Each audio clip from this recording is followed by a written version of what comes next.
कहानी है एक छोटे से गांव की। इस गांव में दिनेश नाम का एक किसान रहता था। दिनेश बहुत ही मेहनती था। वो सूर्योदय से पहले खेत पहुंच जाया करता था और शाम को सूर्यास्त होने के बाद ही घर लौटता था। माँ, पापा आ गए। ये लीजिए पानी, चाय चढ़ा दी है। अच्छी बात। और गुड़िया रानी, बताओ आज क्या क्या किया? दोस्तों के साथ खेली, माँ की मदद की और पापा, मैंने लाला जी को पानी भी पिलाया। आज भी लाला जी आए थे अपना ब्याज लेने। मैंने कह दिया अब तक कटाई हुई नहीं है, अगले हफ्ते होगी। अब तो वो चले गए। और कुछ नहीं बोले ना वो? नहीं, बस ये बोले कि समय से ब्याज दे देना। पापा, हम लाला जी को ब्याज क्यों देते हैं?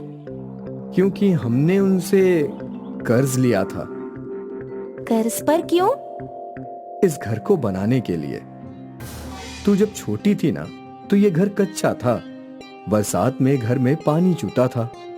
उस वक्त तू भीग कर बहुत बीमार पड़ गई थी। तो मैंने लाल जी के पास अपने खेत गिरवी रखे और उन पैसों से इस घर को पक्का बनवा लिया। अब देख, ये घर नहीं चूता। और तब से आज तक हम लाला जी को पैसे चुकाते ही रहे। ना जाने कब खत्म होगा ये कर्ज। तू ये सब छोड़, तू ये बता, तेरी स्कूल कब से शुरू हो रही है? अगले हफ्ते से। अगले हफ्ते से? अच्छा है। पापा, मुझे नई यूनिफॉर्म, किताबें और एक छाता भी चाहिए।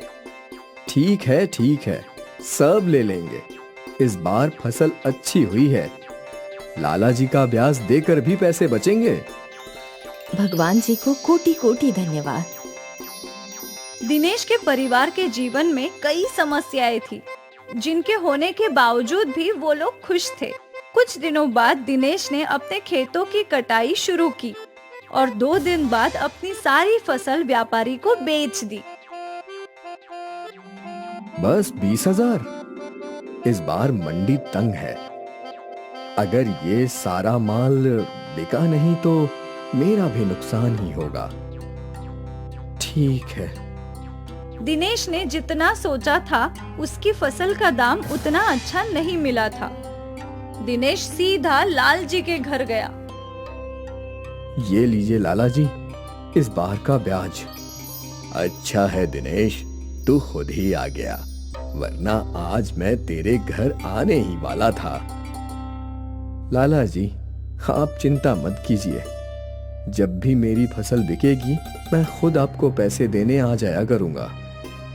बढ़िया। अब कितने पैसे बचे हैं? ये 10,000 काटने के बाद 1,00,000 रुपए। उम्मीद है वो भी जल्द ही चुकता हो जाएगी। अब चलता हूँ, प्रणाम। वो घर आया। किंजल, ये लो 8,000 रुपए अगले 3 महीने के घर के खर्चे के लिए। अब मेरे पास 2,000 बचे हैं, जिससे भूमि की स्कूल की किताबें और यूनिफॉर्म खरीदना है। और छाता भी। हाँ, छाता भी। तो गुड़िया रानी, चलो चलते हैं। माँ, तुम भी साथ चलो ना। तीनों घर से निकल गए। सबसे पहले वो लोग किताबों की दुकान में चले गए। इस परिचय की सारी किताबें दे दीजिए। किंजल ने दुकानदार को पर्ची दी और दुकानदार किताबें निकालने लगा। भूमि किताबें देखकर बहुत खुश थी। दुकानदार हिसाब जोड़ने लगा। कुल मिलाकर 1,100 रुपए हुए हैं। इतने? अब महंगाई भी तो बढ़ गई है, किताबों के दाम भी तो बढ़ गए हैं बहन जी। दिनेश ने दुकानदार को 1,100 रुपए दे दिए और वो लोग आगे बढ़े। इसके बाद तीनों कपड़े की दुकान में गए। इसके नाप की यूनिफॉर्म दीजिए। 1 या 2? 2। नहीं, 1 ही दीजिए। नहीं माँ, 2 चाहिए। किंजल, 2 ले लो ना। वैसे भी बरसात आने वाली है। बरसात में यूनिफॉर्म भीगेगी तो भूमि स्कूल कैसे जाएगी?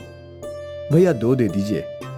दुकानदार ने भूमि के माप के 2 यूनिफॉर्म दे दिए। 700 रुपए हुए। दिनेश ने दुकानदार को पैसे दिए और वो कपड़े ले लिए। रास्ते में भूमि को आइसक्रीम की दुकान दिखी। पापा, एक आइसक्रीम। ठीक है, चल।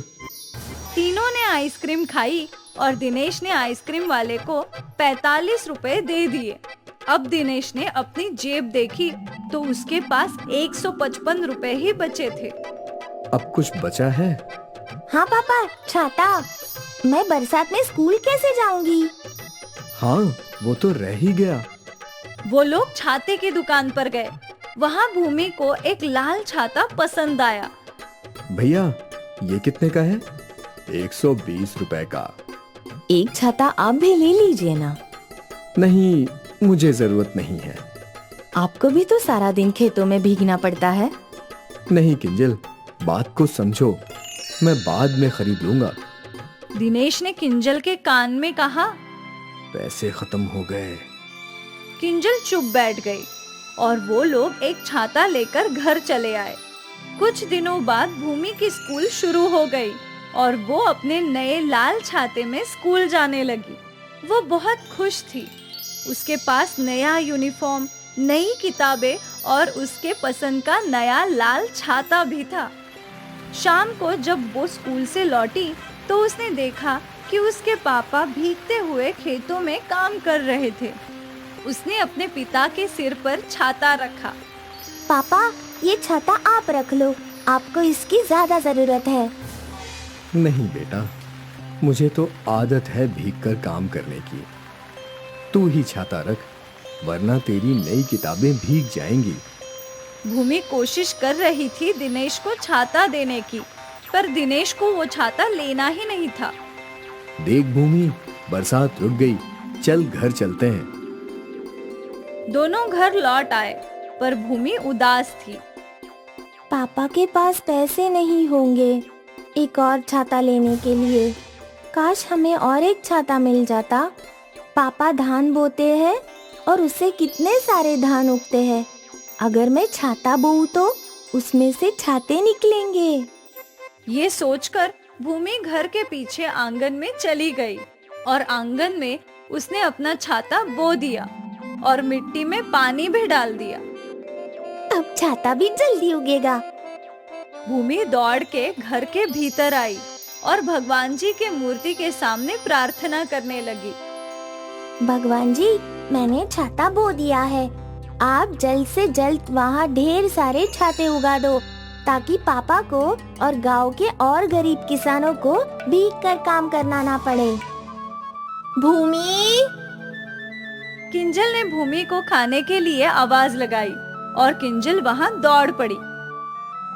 रात में सपने में भूमि छातों की खेती के सपने देखने लगी।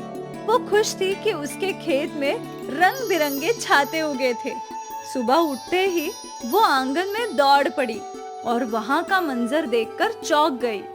पापा! पापा जल्दी यहाँ आइए! उसके माँ पापा वहाँ पहुँचे और वो लोग भी हैरान थे। जमीन में कई सारे छाते थे। ये क्या? छातों की खेती। कल मैंने भूमि ने अपने माँ पापा को कल की बात बताई और फिर भूमि ने एक छाता जमीन से निकाला। पापा, ये आपका छाता। और बाकी हम गरीब गांव वालों में बांट देंगे। पापा की तरह बाकी किसान भी बारिश में भीगकर खेती करते हैं। भूमि का ये विचार सबको पसंद आया था। उन लोगों ने सारे छाते गरीब किसानों में बांट दिए। दिनेश और किंजल हैरान थे कि छातों की खेती कैसे हो सकती है, पर भगवान जी की महिमा अद्भुत थी।